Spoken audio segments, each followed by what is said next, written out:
labari, wata rana ma labarin babu shi.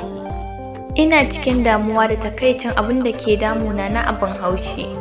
A yau dai babana mahaifi ya kore ni ya ce na nisanta da shi. Wannan shine hukuncin da ya zartar akan wai abin da na yi mishi. Lallai rana zafi inuwa ƙuna, zuciya kan bugunta ya fi bankashi.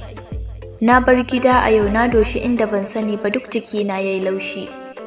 Tafa nake zuciyata na ƙuna, ina kukan da ba mai rarrashi. Jim kaɗan sai tunani ya zo min, ina shishshekar kuka ina nishi. Ban wata ba kai tsaye na doshi tasha domin na yi tafiyar mashi. Ina isa ko jimawa ban ba, motar mu ta cika fal muka tashi.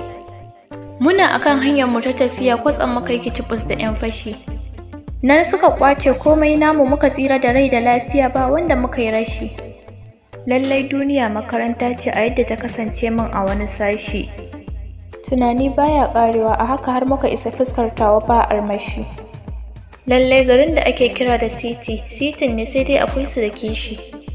A cikin gajiya na sauko ƙasan flyover ina neman ruwan da zan kora kishi. Haka na ta tafiya ban san inda zani ba, raina a ɓace cikin fushi.